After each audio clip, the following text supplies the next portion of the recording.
Hey, sis, did you make some poor financial decisions? Did things not go the way that you planned? Are you in your latter years? Well, it's okay. It's okay. Deep breath. It's okay. But you have to get to the root of the problem before you even begin trying to fix it. Today, we're going to talk about how solving the real problem will help you start over financially. And that's what I'm going to help you do today. We're going to get to the root of the real problem. Are you ready? Okay. Welcome. I'm Zawadi, and this is the Reset and Go Girl podcast, the show that helps you unleash your heart so that you can build everything that God is calling you to start. From business to ministry and growing your wealth, we'll discuss it all, sis, and the impact of your heart. If you're ready to go deeper so that you can go further, this is your time, this is your space, and this is your season. Join me inside. Hey, sis. Today I want to have a little chat with you about money, about having to start over, about making poor financial decisions, and primarily, I want to talk about the root of those decisions and getting to the root of the problem so that you can start over in a healthy place. I want to share a story with you that it's actually a true story. It's not about me, it's about someone else. It's about a pastor. This pastor was home one day, and all of a sudden she began to have a sharp pain in her hand that would not go away. And it just kept getting worse, and it kept getting worse. And eventually she called the paramedics, and the paramedics came. When the paramedics got to her house, she kept telling them, "Oh, my hand, it's my hand. My hand hurts so bad. The problem is with my hand." And she kept telling them this over and over until they finally had to tell her in a very stern way, "Ma'am, the problem is not with your hand. The problem is your heart. You are having a heart attack." She was so focused on the pain in her hand that she did not realize that the problem was not with her hand. The problem was with her heart. Now, when you have symptoms or a manifestation of pain in one part of your body, but the actual problem is somewhere else, that's called referred pain, because the nerves are so intertwined that your brain cannot distinguish exactly where this pain is coming from. You may have a headache, but the problem is with your tooth. Now, let me ask you a question, sis. It's just me and you. Could it be that the financial problems, the financial struggles that you're having right now, could it be that the problem is not with what's in your hand or what's in your wallet? Could it be that the problem is what's in your heart?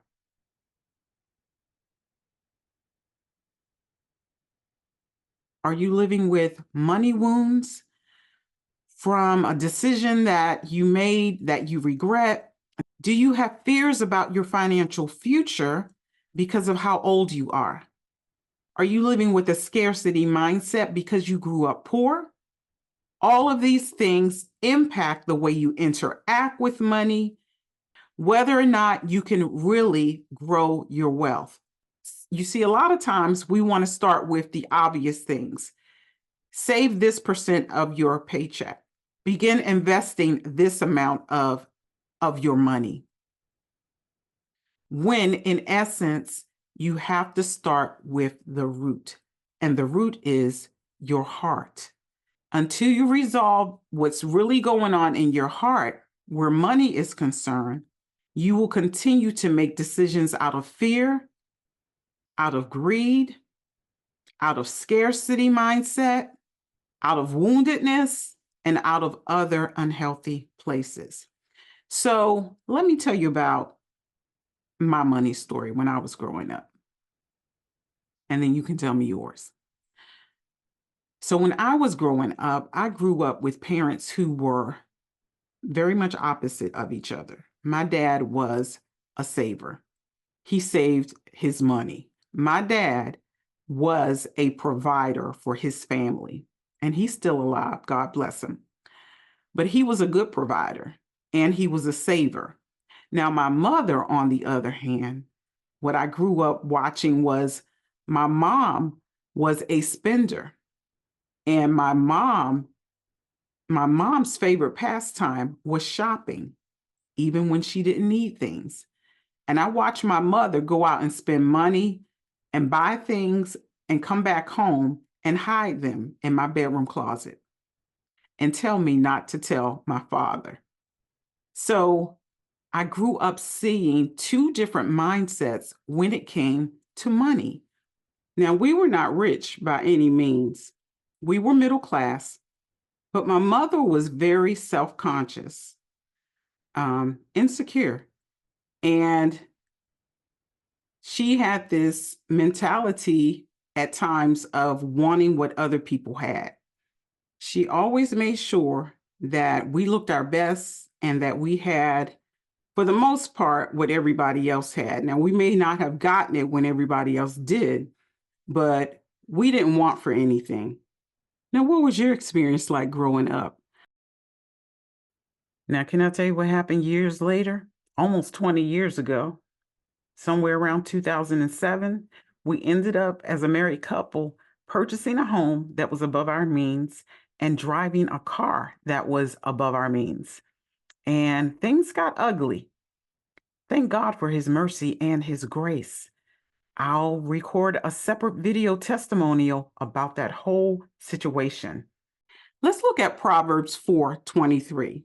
It says, "Guard your heart with all diligence, for out of it flows the issues of life." So, my sister, what's flowing out of your heart when it comes to money? Is it scarcity? Is it fear? Is it greed? Have you convinced yourself that you're not worthy of wealth? Have you convinced yourself that it's too late? The way you handle your money, even the way you feel about money, is a direct result of what's going on in your heart. Many times we think the problem is the amount of money that's in our bank account, a low income, unexpected bills, and those things are factors.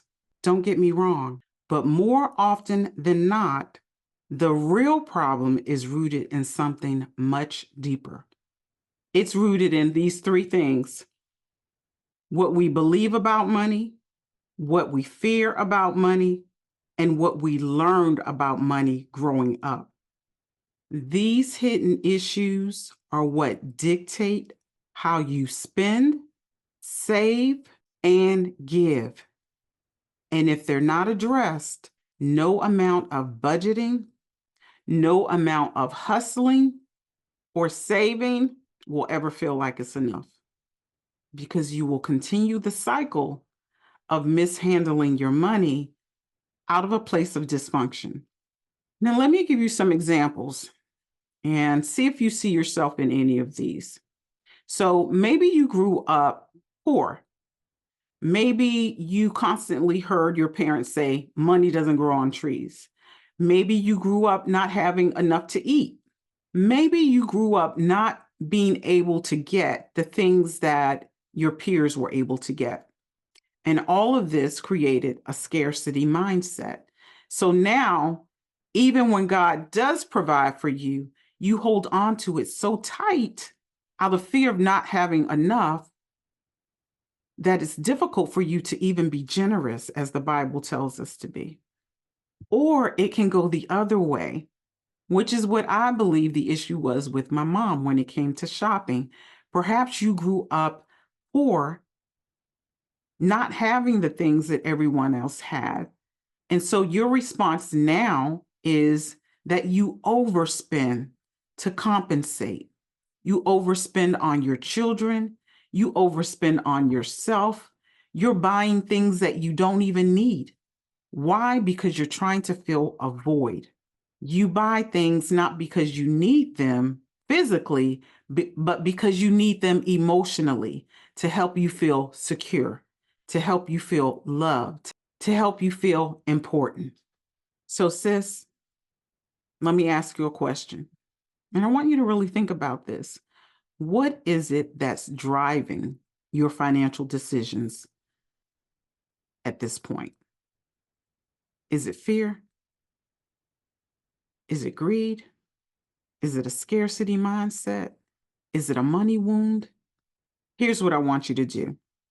I want to give you 3 practical things to do right now to help you get to the root of the real problem so that you can start over financially healthy. Number 1, I want you to sit down and I want you to reflect on your past experiences. Start with your childhood. I want you to think about the relationship that you had with money as a child. What did you experience? What did you see and hear your parents saying and doing where money is concerned? And then ask yourself, how have these experiences shaped my financial habits? Think about after you're done reflecting on your childhood, I want you to think about your young adult and adult life. What experiences did you have that impacted you in a traumatic way? Did you lose all of your money? Did you make a bad decision regarding your finances? How did that bad decision impact how you feel about money today and the decisions that you're making or not making? Next, I want you to invite God into this situation. I want you to invite God to heal your heart. Ask God to reveal to you and heal any areas in your heart that have been wounded where finances are concerned. And then surrender your fears and anxieties over to Him. Sis, don't let anything hold you back from what God has for you, what God wants to do in and through you. Remember, God doesn't just want you to survive. God wants you to thrive financially. Now let's go back to the story that I told you at the top about that pastor. She thought the real issue was with her hand, but the real issue was actually in her heart. In the same way, you might think the issue is your age, the issue is your paycheck, the issue is the amount of money that's in your bank account, when in fact, sis, the real issue could be what's in your heart. If this message resonated with you at all, I ask that you would smash the like button, share this video with another sister to help her out, and subscribe to my channel if you haven't already. Thanks for joining me today, sis. I hope to see you next time. Love you. Bye.